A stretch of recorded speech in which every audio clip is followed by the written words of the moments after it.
Buntut dugaan kasus pemerasan, mantan Kasat Reskrim Polres Metro Jakarta Selatan AKBP Bintoro dan AKBP Gogo Galesung menjalani patsus di Subdit Paminal Bitpropam Polda Metro Jaya.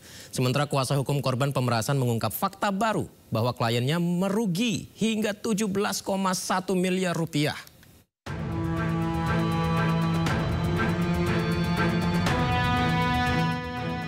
Polda Metro Jaya memastikan Propam akan menyelesaikan penyidikan dan menggelar sidang etik terhadap mantan Kasat Reskrim Polres Metro Jakarta Selatan, AKBP Bintoro, dan juga AKBP Gogo Galesung terkait kasus dugaan pemerasan. Korban pemerasan juga telah diklarifikasi terkait adanya keterlibatan pihak selain AKBP Bintoro. 4 oknum polisi termasuk AKBP Bintoro serta AKBP Gogo Galesung menjalani penempatan khusus di Subdit Paminal Bitpropam Polda Metro Jaya sejak tanggal 25 Januari 2025. Terhadap yang bersangkutan dan 3 orang lainnya telah dimutasi dari jabatannya dan telah dilakukan penempatan khusus atau patsus di Bitpropam Polda Metro Jaya. Selanjutnya Bitpropam Polda Metro Jaya akan menyelesaikan penyelidikan dari Bitpropam Polda Metro Jaya bersama nanti dengan Paminal dan segera menyelenggarakan sidang kode etik terhadap yang bersangkutan. AKBP Bintoro membantah pernah berkomunikasi dan telah melakukan pemerasan 20 miliar rupiah kepada tersangka kasus pembunuhan AN yang merupakan anak dari bos sebuah klinik kesehatan dengan iming-iming menghentikan penyidikan. Sementara kuasa hukum tersangka pembunuhan AN dan B menyebut kliennya mengaku merugi senilai 17,1 miliar dan meminta Bintoro untuk mengembalikannya. Bukti-buktinya nanti akan kami bawa ke persidangan, ya, ke persidangan. Bukan bukti yang disampaikan yang beredar sama sekali 20 miliar. Yang ada adalah pengakuan klien kami dengan surat pernyataan itu 17,1 miliar. Namun di gugatan itu juga kami sampaikan 14, sekian miliar, gitu, seperti bukan 20 miliar dan bukan mobil Ferrari, tapi adalah 17, sekian miliar sama mobil Lamborghini Aventador dan 2 motor. Klien kami sudah mengeluarkan uang atau kerugian totalnya 17,1 miliar. Itu pernyataan yang ditandatangani oleh klien kami. Dugaan pemerasan ini mencuat setelah kuasa hukum 2 tersangka pembunuhan memasukkan gugatan perdata ke Pengadilan Negeri Jakarta Selatan. AKBP Gogo Galesung yang menjabat Kasubdit 2 di Treskrimum Polda Metro Jaya sempat menuai sorotan masyarakat karena memperbolehkan debt collector untuk menarik kendaraan di jalan asalkan dilakukan dengan baik-baik. Sikap ini berbeda dengan Kapolda Metro Jaya saat itu, yakni Irjen Fadil Imran yang menilai debt collector arogan saat menarik kendaraan nasabah. Tim Liputan iNews melaporkan. Kuasa hukum korban dugaan pemerasan oleh AKBP Bintoro dan AKBP Gogo Galesung, Pahala Manurung menuturkan, awal mula dugaan pemerasan korban diperas hingga lebih dari 17 miliar rupiah. Dari informasi yang disampaikan Kanit untuk berkoordinasi ke pimpinan, Pahala menduga pimpinan tersebut sangat mungkin ke Kasat hingga Kapolres. Awal mulanya ini kami didatangi oleh saksi-saksi kita yang bernama Mr. B ya sama Mr. G. Dia mendatangi kami ke kantor WRC ya, meminta pelindungan hukum terkait adanya apa? Terkait adanya permintaan uang dari oknum Kanit Z ya, Polres Jakarta Selatan. Untuk apa itu digunakan permintaannya? Untuk mengurus Polres Jakarta Selatan. Jadi mereka datang ke kami interview ya, kami cek dulu kebenarannya dan kami visualkan ya. Kami visualkan dan kami meminta bukan sekedar lisan ya, tapi kami meminta secara tertulis ya. Secara tertulis ada surat pernyataan dari klien kami Pak MBH maupun Mr. G ya, maupun dari Pak Arifnya sendiri ya, mengatakan bahwa total kerugian mereka Pak Arif ini adalah, biar nggak simpang siur ya, ini sebesar 17, tertulis di sini adalah 17 miliar sekian. Ini pernyataan yang sampaikan kepada kami. Jadi kami tidak atas dasar yang tadi 20 miliar, kami ada tulisannya ini, ya. Kami ada tulisannya. Awal mula ini sebenarnya kami datang udah saat suatu pengacara yang terakhir, ya. Saat tahap 2. Tahap 2 lah kami hadir, ya. Dan mereka menerangkan bahwa mereka diminta langsung, ya.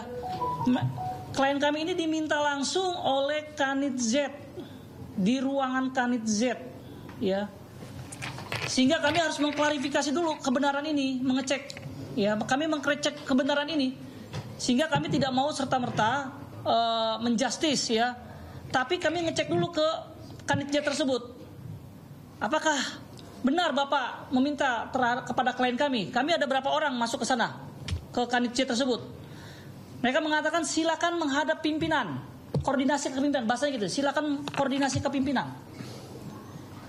Sepengetahuan kami pimpinan kalau Kanit, level Kanit, pimpinannya bisa Kasat, Pak. Bisa Wakapolres, bisa Kapolta. Ya, kasus pemerasan di tubuh Polri ini seolah menjadi lingkaran setan yang terus saja masih terjadi, berulang, sering kita dengar. Kita akan ulas pemirsa mengenai hal ini. Kita terhubung bersama sejumlah narasumber yang sudah hadir melalui sambungan Zoom. Narasumber istimewa saya ada Pak Yusuf Warsim sebagai anggota Kompolnas RI, kemudian hadir juga Bung Tony RM selaku pengacara keluarga korban pembunuhan anak di bawah umur, dan juga Pak Susno Duaji, Kabareskrim 2008-2009. Kami juga telah mengundang Bung Pahala Manurung untuk hadir dalam dialog malam hari ini, namun yang bersangkutan berhalangan hadir. Saya sapa narasumber saya, selamat malam, assalamualaikum semuanya, apa kabar? Selamat malam. Assalamualaikum warahmatullahi wabarakatuh. Bang Tony, Pak Susno, selamat malam. Terima kasih banyak sudah berkenan bergabung di Sindo Prime. Pak Susno, tentu karena ini kasusnya baru ya Pak Susno, perlu waktu untuk mengetahui runut kejadiannya seperti apa. Tapi yang ramai ditanya oleh masyarakat adalah begini Pak Susno, apakah lazim pernyataan yang disampaikan kuasa hukum tadi Pak Romi Sihombing, Pahala Manurung, ada 2 tersangka mengaku sebagai korban pemerasan. Nah, ini ada permintaan uang untuk ngurus dan menangguhkan penahanan, dan ini akan membantu mereka untuk meringankan hukuman. Lazim, Pak? Ya, tidak lazim ya, karena perkara di polisi itu bisa ratusan gitu sebulan, tapi yang begini mungkin hanya 1, jadi persentasenya kecil. Tapi walaupun kecil, ini sangat mencoreng nama daripada Kepolisian Negara Republik Indonesia. Dan ini harus diungkap tuntas, apalagi Kompolnas sudah masuk di sini. Pengertian ungkap tuntas adalah tidak cukup hanya diungkap oleh Propam. Propam dari segi pelanggaran profesi, dan dia sudah akan menyidangkan. Nah, ancaman hukumannya yang terberat adalah sekarang ditempatkan di dalam tempat khusus, setelah disidang nanti bisa diberhentikan, diusulkan untuk diberhentikan dengan tidak hormat gitu. Tapi tidak cukup. Nah, saya belum dengar bagaimana penyidikan perkara ini. Karena kalau benar ini apakah pemerasan, apakah menerima suap. Gitu, antara 2 itu. Ya, kalau 2 itu, kalau suap ini kan dilakukan oleh pejabat penegak hukum, ini kan korupsi. Maka penyelesaiannya harus melalui hukum peradilan pidana. Nah, ini Kompolnas sudah turun, dan saya kira Kapoldanya sudah turun, ya mari kita ikuti, dan ini supaya tidak terjadi kepada yang lain. Ini di Jakarta loh, Jakarta itu mestinya polisi yang terbaik di Indonesia, polisi pilihan. Nah, kalau di Jakartanya seperti ini, kita meragukan di daerah bagaimana gitu kan. Nah, ini jadi kita ambil hikmahnya, karena kepolisian itu adalah milik kita, yang akan memperbaiki adalah kita. Jadi jangan ragu-ragu untuk perbaiki. Kita perbaiki, kita beri masukan, karena tidak mungkin kita untuk tidak punya polisi negara sebesar ini.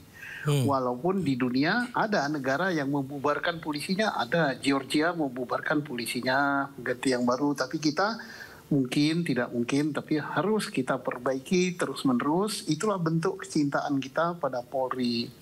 Dan kita membackup lembaga-lembaga pengawasan Polri, inspektorat, kemudian Propam, kemudian pengawasan dari luarnya Kompolnas, kita beri masukan, dan terima kasihlah kepada pihak korban yang diperas atau yang memberi suap mau melaporkan ini. Baik. Terima kasih gitu, masukan-masukan yang baik itu bentuk kecintaan rakyat kepada Polri. Gitu. Ya. Pak Susno, karena munculnya informasi seperti ini dan sudah ramai di media sosial, ada sejumlah netizen yang nyinyir karena melihat situasi di kepolisian saat ini. Bahkan ada pertanyaan, jangan-jangan ini tabungan jadi jenderal. Benar nggak sih ada budaya setor-menyetor itu? Ini gimana jawabnya nih Pak Susno? Silakan, nyinyir-nyinyir itu bentuk kendongkolannya. Mengapa mereka dongkol? Karena mereka mencintai Polri. Mereka menginginkan Polri itu baik, kalau bisa seperti malaikat. Kalau bisa ya, tidak bisa seperti malaikat ya di bawah satu strip lah di bawah malaikat. Tapi ternyata faktanya adalah kebalikan gitu kan. Justru yang memeras atau menerima suap kok kasatnya gitu. Kemudian dua-dua berpangkat AKBP, kemudian dua-duanya mungkin ini alumni dari akademi kepolisian. Itu sangat disayangkan. Jadi silakan saja mereka nyinyir, mau dikatakan nabung untuk jadi jenderal. Nah kalau gitu berarti harus dipelajari lagi, koreksi ke dalam tubuh Polri sendiri bagi bagian pembinaan karir. Apa memang untuk menduduki suatu jabatan, untuk naik pangkat, memang diperlukan duit banyak sampai miliar-miliaran. Jadi kalau begitu perlu juga perbaikan untuk bagian pembinaan karir polisi. Bagian yang dalam, yang bagian mutasi-mutasi, bagian pemberi jabatan, bagian naik pangkat. Nah ada dugaan seperti itu. Dugaan ya, ini tanda petik ya. Ya, itu perbaikan juga. Artinya tidak hanya pada lini operasional yang kita perbaiki, tapi lini pembinaan juga. Nah kemudian kita bersyukur kenyinyiran itu ya tidak perlu ditanggapi negatif, tapi itulah bentuk daripada nurani segenap rakyat Indonesia menginginkan mempunyai Polri yang baik, yang bagus. Karena sekarang dunia terbuka kan, mereka melihat bagaimana kepolisian di Inggris, bagaimana kepolisian di Amerika, bagaimana kepolisian di Singapura, di Malaysia yang kemarin nembak rakyat kita gitu ya. Itu kita gak apa-apa. Itu polisi ini memang milik mereka. Tinggal di dalam tubuh kepolisian ini ada perubahan. Jangan menjadi suatu lembaga tertutup, tapi mereka harus sadar bahwa mereka itu digaji oleh rakyat, diberi kewenangan oleh rakyat melalui undang-undang, diberikan peralatan senjata, perlengkapan dan sebagainya oleh rakyat semua. Nah ini bentuk kecintaannya, alhamdulillah rakyat masih cinta sama Polri. Baik, saya kemudian berikutnya ke Pak Yusuf Warsim. Pak, saya mendengar juga Kompolnas tentunya terus memonitoring sidang etik yang dijalani mantan Kasat Reskrim Polres Metro Jakarta Selatan AKBP Bintoro dan AKBP Gogo Galesung. Seperti apa Pak bentuk monitoringnya dan perkembangan kasusnya Pak? Baik, terima kasih. Jadi dalam pantauan Kompolnas untuk penanganan kasus dugaan pemerasan oleh oknum mantan Kasat Reskrim, ada satu lagi juga, intinya ada 4 orang, sementara ini 4 oknum yang sudah diproses. Nah, perkembangannya masih dalam proses pemeriksaan pendahuluan kalau di aturannya. Hasilnya sebenarnya sudah disampaikan oleh Bid Propam kemarin itu yang akan segera untuk sidang Komisi Kode Etik, Majelis Komisi Kode Etiknya. Dengan demikian, karena sudah diminta juga klarifikasi dari korban, sehingga kita bisa memandang ini sudah ada dugaan pelanggarannya dan disampaikan juga sudah ada pengakuan melakukan penyalahgunaan kewenangan. Nah, jadi untuk penanganan kasus-kasus oleh oknum yang melakukan pelanggaran ini, dalam saran kami ya efek jera itu harus dimunculkan. Artinya pimpinan Polri ya dalam hal ini Kapolda Metro yang kemarin sudah baru selesai menuntaskan kasus DWP, ini efek jera agar tidak ada lagi yang melakukan penyimpangan itu harus dibangun efek jerah. Jadi kami mendorong kaitannya dengan dugaan pemerasan yang dilakukan oleh 4 oknum yang dipatsuskan oleh Propam pada saat ini tidak hanya berhenti bagaimana proses kode etiknya. Kalau bisa, kalau memang sudah ada fakta, itu ada unsur pidananya, simultan saja ada proses pidana yang dilakukan juga. Sehingga tidak menunggu komisi kode etik selesai, nanti ada banding lagi. Selesai, banding itu lama lagi. Karena banding itu membutuhkan waktu 24 hari pada yang terduga pelanggar yang sudah diberikan sanksi untuk ajukan memori banding. Setelah 24 hari barulah komisi banding itu dibentuk dan akan bekerja. Jadi lama lagi itu. Oleh karenanya agar efek jerah ini benar-benar terbangun dan muncul, maka kami mendorong proses kode etik simultan, proses pemidanaannya. Semuanya itu sekali lagi kan tergantung bukti-bukti. Apakah memang benar ada tindak pidananya, semuanya itu kan tergantung bukti-bukti.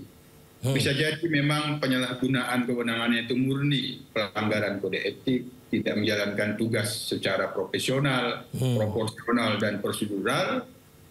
Itu ya biar serahkan kepada proses kode etik, tapi apakah memang ada pelanggaran pidananya, biar proses pidana itu yang akan menuntun bagaimana prosesnya. Ketika ini bisa dilakukan, kami yakin dari sisi penindakan terhadap oknum-oknum yang melakukan pelanggaran akan menimbulkan efek jerah, tidak bermain-main lagi. Karena kalau hanya di proses kode etik ya sudah sampai di situ.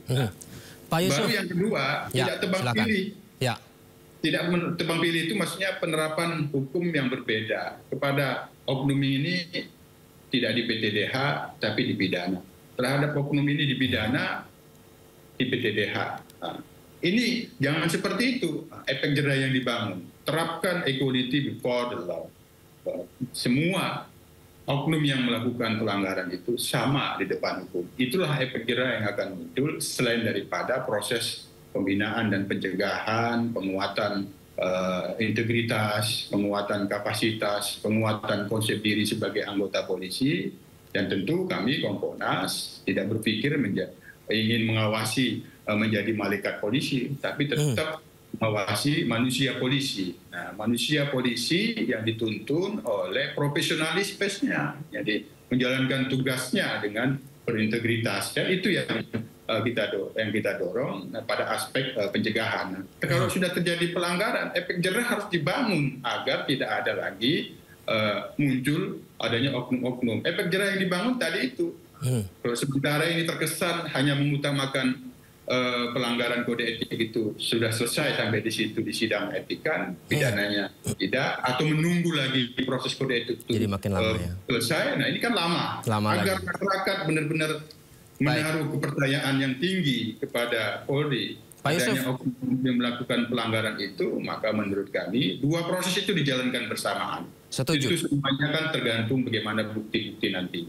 Pak Yusuf, kalau dari Kompolnas sendiri, dorongan yang diinginkan agar kasus ini segera selesai, apakah melakukan pemeriksaan prioritas kepada AKBP Bintoro dan AKBP Gogo Galesung, atau ini akan mendorong ke yang lebih tinggi, Pak? Sementara ini yang kita pantau kan sesuai dengan fakta-fakta yang diduganya itu masih ada pada 4 oknum tersebut. Nah, kami sendiri tentu di dalam proses etiknya, karena ini kalau itu pemeriksaan pendahuluan, maka kan perlu juga dimintakan klarifikasi pada pimpinan. Kalau itu di Polres, sejauh mana Kapolres, Wakapolres sebagai atasan Kasat Reskrim mengetahui. Setidaknya ini kan kasus yang korbannya itu kan kelompok rentan, anak dan perempuan. Ada atensi nggak dari pimpinannya terhadap kasus itu? Karena Kompolnas itu kami sangat atensi dengan kasus-kasus yang itu dialami kelompok rentan. Ada atensi tidak dari Kapolresnya, dari Wakapolresnya bahwa ini korbannya adalah anak dan perempuan. Jangan bermain-main. Kira-kira begitu. Perlu ada klarifikasi. Baik, kita juga menunggu sama-sama klarifikasi seperti apa.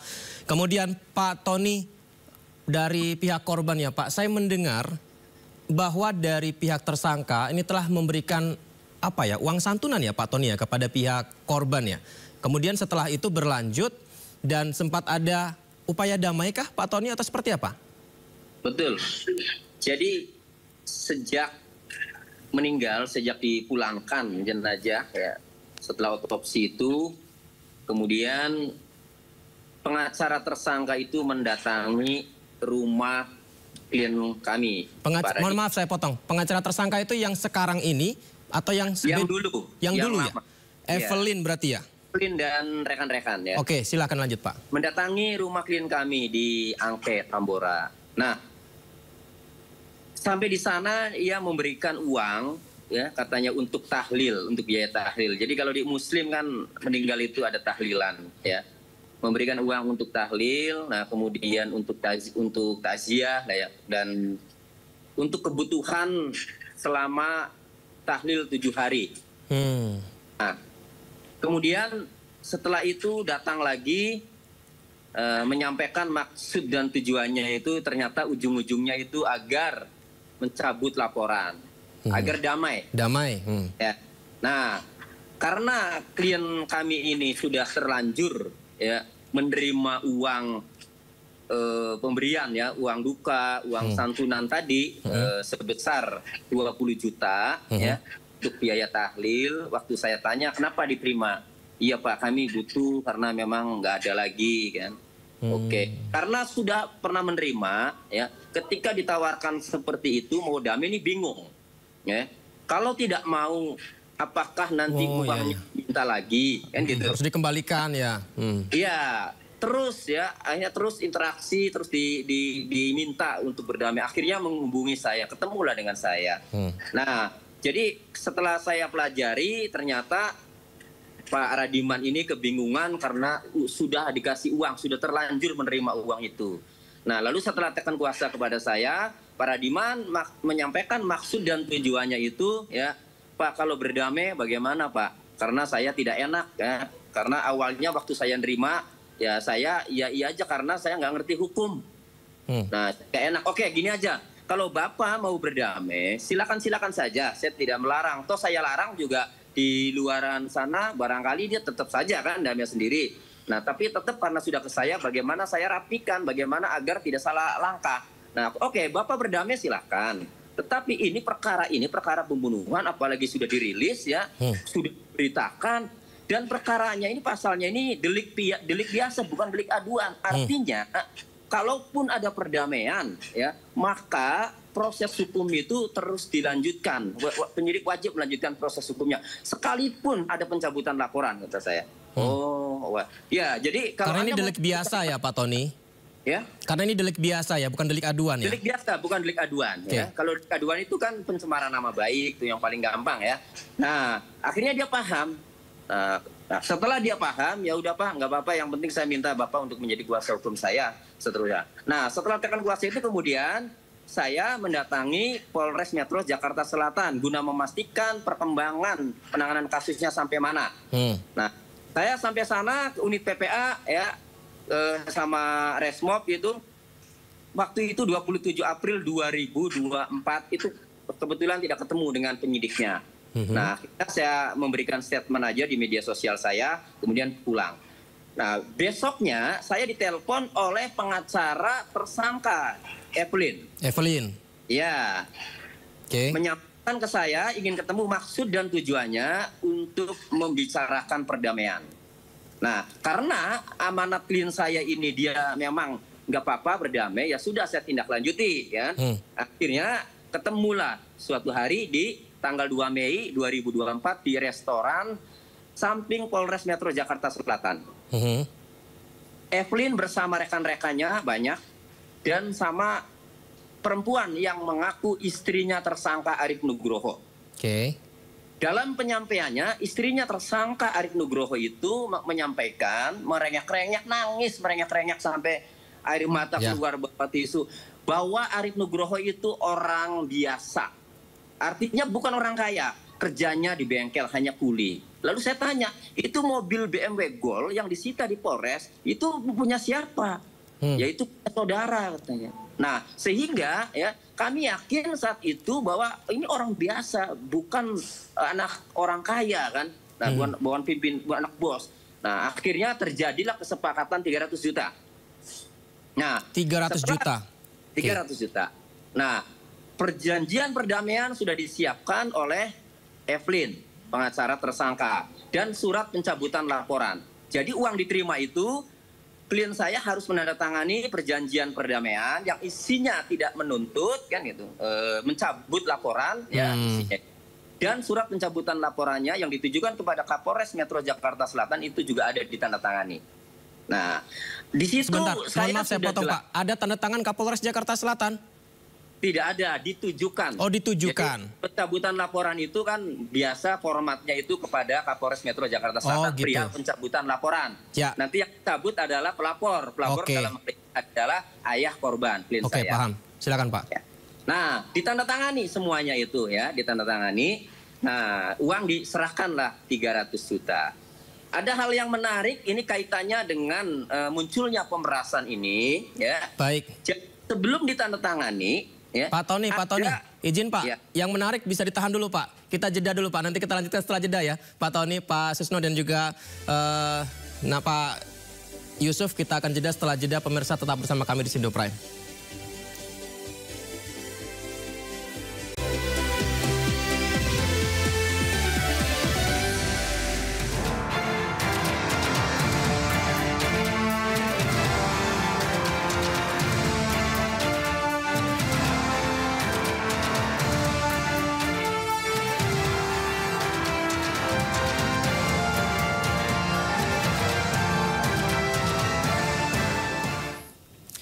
Kita lanjut dialog menarik kita bersama Yusuf Warsim, Kompolnas, kemudian Tony RM, pengacara keluarga korban pembunuhan, dan Pak Susno Duaji yang juga pernah menjadi kabar reskrim. Pak Tony, tadi kita sampai di setelah kesepakatan 300 juta dan ada yang menarik tadi. Apa itu Pak?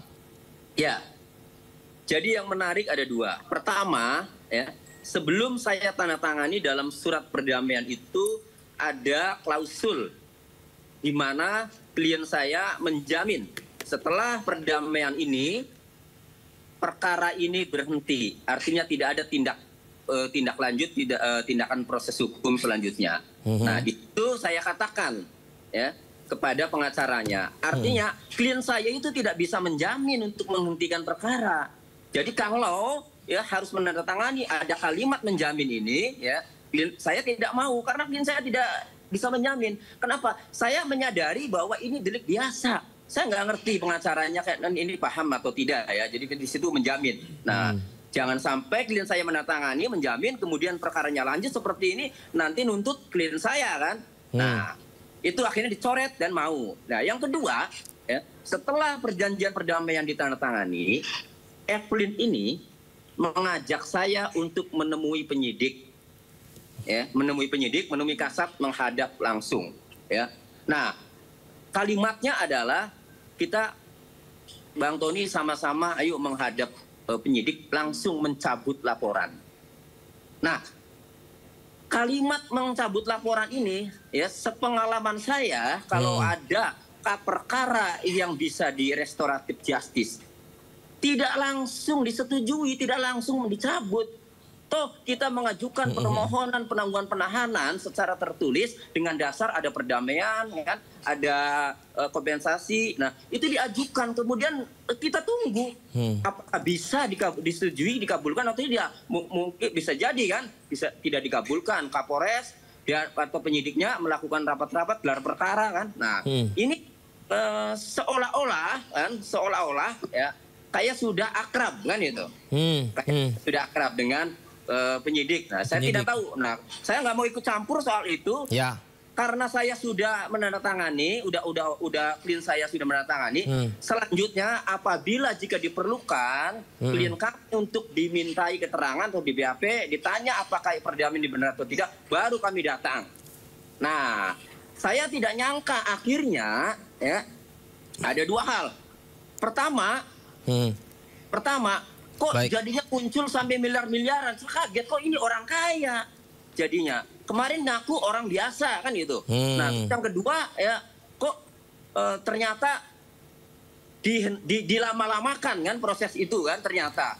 Nah, jadi saya melihatnya uang yang muncul miliar-miliaran ini ya, saya menduga ya memang ini untuk melama-lamakan ya, dan satu lagi ini untuk diduga untuk menutupi 3 perkara atau 3 tindak pidana ya yang belum terungkap. Jadi meninggalnya FA ini ya ditemukan 4 fakta nih ya. 4 fakta. Baik. Pertama faktanya adalah meninggal. Kedua fakta meninggal karena dicekoki kan. Nah, berarti kalau dicekoki ini faktanya ada narkoba. Kemudian yang kedua faktanya ini masih anak. Ya, masih anak ini ya. Ini ada tindak pidana yang bisa dikenakan. Yaitu Pak Tony. pasal 81 ya ayat 1 dan pasal 89 ya mengenai penyalahgunaan narkoba melibatkan anak. Kemudian ada senpi. Nah, yang diusut oleh Esmo Polres Jakarta Selatan ini hanya pasal pembunuhan 338 dan 359 dengan kelalaian mengakibatkan orang meninggal. Sementara Pak Tony, saya ingin sekali ke sana Pak Tony, tapi mungkin waktu kita terbatas, kita ke bagian yang ini dulu ya Pak Tony. Saya coba ke Pak Susno izin ya Pak Tony. Pak Susno, ini kalau mendengar yang disampaikan Pak Tony memang benar menarik ya. Jadi kayak ada kasus, kemudian datang pengacaranya, memberikan sejumlah uang, diajak menghadap ke penyidik seolah akrab, restoratif justice padahal kan tidak bisa langsung. Kalau zamannya Pak Susno, ada nggak sih Pak Susno yang kayak gini juga? Pengacara itu adalah penegak hukum ya. Undang-undangnya pun advokat itu adalah penegak hukum. Kalau seperti ini, dia sudah berfungsi sebagai maklar ya. Sebagai juru damai, juru apa. Ini pengacara yang disebut Pak Tony tadi itu bisa dikenakan pidana di sini. Jadi dia terkena bisa penyuapan gitu ya, menyuap gitu untuk si pengacara. Jadi ini pelajaran berharga juga untuk pengacara. Pengacara itu menegakkan hukum, apa yang menjadi hak-hak kliennya itu yang harus dipenuhi. Jangan sampai kliennya punya hak untuk begini, punya hak untuk ini, hak untuk itu tidak terpenuhi. Itu yang diperjuangkannya. Bukan yang diperjuangkannya itu adalah mengkaburkan, kemudian merusak struktur hukum, kemudian mendamaikan perkara yang tidak boleh didamaikan. Ini jelas bukan delik aduan, ini pembunuhan. Ini kejahatan narkoba. Ini kejahatan terhadap anak di bawah umur. Ini kejahatan senjata api. Iya, itu yang harus diungkap. Bila perlu pengacaranya jangan menutupi, Pak. Selain pembunuhan, ini ada kejahatan ABC lagi yang harus Bapak ungkap. Tapi hak-hak klien saya akan perjuangkan untuk dipenuhi.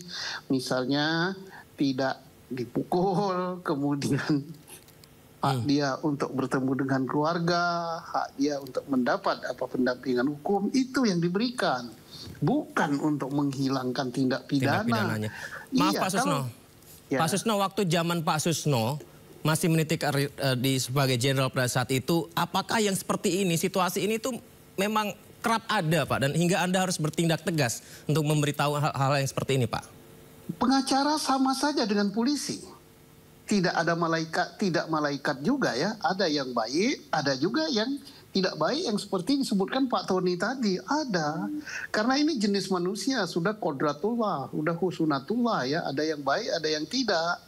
Nah tinggal kalau pengacara yang baik ketemu polisi yang baik, perkaranya jalannya baik. Tapi kalau perkaranya, pengacaranya atau advokatnya yang tidak baik, yang menyimpang, ketemu polisi yang menyimpang, ya begini. Kan terjadi begini. Apakah zaman dulu ada? Ya ada. Sejak zaman Majapahit sudah ada baik dan buruk itu. Ya makanya polisi membuat pengawas. Di dalam itu ada inspektorat, selain komandannya ya. Ada propam gitu. Nah selain diawasi bertingkat oleh komandan. Ada juga yang dibentuk oleh negara, Kompolnas. Kompolnas itu institusi di luar Polri. Dia tidak di bawah Kapolri. Dia mengawasi Kapolri juga itu. Nah, makanya Pak Yusuf ini bersama teman-teman tambah pusing, ini banyak pekerjaan dia. Makin repot. Pak Susno, berarti selain pihak pengacara, polisi juga bisa dipidana nggak Pak dalam kasus ini Pak? Ya jelas lah. Polisi itu kan tunduk pada hukum sipil sekarang. Iya, si polisinya tadi, si Buntoro sama siapa? Gogo Galesung. Iya, ya kena dia kalau apakah dia suap, apakah dia pemerasan, yang jelas dia kena tindak pidana korupsi. Jelas itu kalau pidananya. Baik. Pak Yusuf Warsim, tadi Pak Susno bilang, wah Kompolnas akan benar-benar repot ini, sibuk sekali nih. Apalagi tadi juga disampaikan ada pihak luar, dalam hal ini adalah pengacara yang juga disampaikan Pak Tony, mengajak melobi lah ke pihak kepolisian. Artinya Kompolnas akan makin meluas nih untuk mengaudit dan melakukan mencari tahu mengenai sebenarnya kasus ini. Iya tentu, karena ini ada kasus pelanggaran oknum, tentu Kompolnas harus tetap fokus. Pertama mengawasi bagaimana penuntasan, pengusutan kasus yang dilakukan oleh oknum yang diduga melakukan pelanggaran, penyalahgunaan kewenangan, apapun itu dugaan pemerasan ataupun suap ini harus tuntas. Sebagaimana yang sudah kita pantau disampaikan oleh Bitpropam, ada juga dari di luar oknum anggota kepolisian. Nah, apakah itu ini dua pengacara atau apa, tapi ada yang sipil lah kira-kira seperti itu. Nah, apa yang disampaikan oleh Kang Tony tadi itu sangat menarik gitu, karena kami juga harus mendorong menuntaskan kasusnya, kasus awalnya yang itu terkait dengan adanya korban meninggal, adanya narkoba, terus adanya unsur pencabulan, apakah itu masuk dalam kekerasan seksual, ini tuntas itu, karena ini sudah dalam sorotan publik dan korbannya adalah anak di bawah umur dan remaja satu lagi. Ini adalah kelompok rentan. Negara ini cukup benar-benar peduli dan perhatian, apalagi juga Polri dalam perkembangan terakhir penegakan hukum terhadap kelompok rentan ini itu masuk prioritas. Ini kita dorong, ini harus tuntas gitu. Harus. Jadi, kami fokus dalam kasus dugaan pemerasannya ataupun suap nantinya itu tuntas. Kami mendorong tidak hanya sebatas proses etik yang berjalan, simultan saja juga di proses dalam pidananya, apakah itu memang murni pemerasan atau dugaan tidak pidana korupsi, agar masyarakat diberikan harapan bahwa dalam kasus ini Polri tegas, tidak main-main kepada oknum yang melakukan pelanggaran, dan dalam penanganan kasus dugaan pemerasan ataupun suap ini tidak menghambat kasus awalnya. Ini tadi sudah disampaikan oleh Kang Tony, jadi fakta-faktanya itu seperti itu. Jadi ini menarik, kami akan pantau dan awasi agar kasus awal ini tetap berjalan. Yang sementara ini dugaan tidak pidana pembunuhannya itu sudah P21, bagaimana dengan yang lainnya, tentu ini kita dorong. Baik, Pak Yusuf, Pak Tony, dan Pak Susno, sayang waktu kita sangat terbatas, tapi saya ingin sekali membahas ini lebih panjang. Mungkin terakhir saya kepada Pak Susno. Pak Susno, tolong yakinkan kepada kami rakyat bahwa polisi masih bisa dipercaya dan ini tinggal ditelusuri saja karena kita masih bisa mengandalkan polisi, Pak Susno. Ya, dalam kasus ini supaya masyarakat percaya pada polisi walaupun belum terlalu tinggi ya. Satu, kasus awal yang dikatakan oleh Pak Yusuf tadi harus jalan. Kasus pembunuhan. Tapi tidak hanya pembunuhan untuk tersangka ini, tadi Pak Tony sudah jelaskan, ada kasus senjata api, ada kasus narkoba, ada kasus kejahatan terhadap anak di bawah umur. Ini harus diproses dan sampai ke pengadilan. Yang kedua, si polisinya, si Gugun, kemudian Bintoro, ditambah dengan 2 lagi, kata Pak Yusuf tadi ada 4, ini harus kena, dipecat lah gitu. Ini saya kira hukuman yang terberat lah harus dijatuhkan oleh Propam, usul dipecat. Yang berikut, tindak pidana yang mereka lakukan, setidak-tidaknya dia menerima suap, setidak-tidaknya dia memeras, setidak-tidaknya dia melakukan tindak pidana korupsi. Ini harus diproses. Hukum pidana. Nah, itu akan menambah kepercayaan, dan termasuk juga advokatnya atau penasihat hukumnya yang mencoba untuk melobi, untuk melakukan suap atau untuk melakukan apa namanya, tergantung hasil pemeriksaan, itu harus diproses juga. Saya sependapat dengan Pak Yusuf tadi, jangan sampai ini setengah-setengah, hanya diproses polisinya saja, itu pun hanya dikenakan apa namanya kode etik, ya tidaklah, semua maju. Baik, terima kasih banyak sudah bergabung bersama kami. Sayang sekali waktu kita terbatas. Pak Yusuf, Pak Tony, Pak Susno, terima kasih banyak. Mungkin saya mengutip apa yang disampaikan Presiden Prabowo kemarin ya. TNI Polri adalah wujud kedaulatan negara dan selalu mengutamakan rakyat. Terima kasih. Narasumber saya, selamat malam. Selamat malam Pak Yusuf, Pak Tony. Ya. Dan pemirsa, kita akan lanjutkan informasi selengkapnya. Masih banyak informasi menarik untuk Anda. Sindu Prime segera kembali.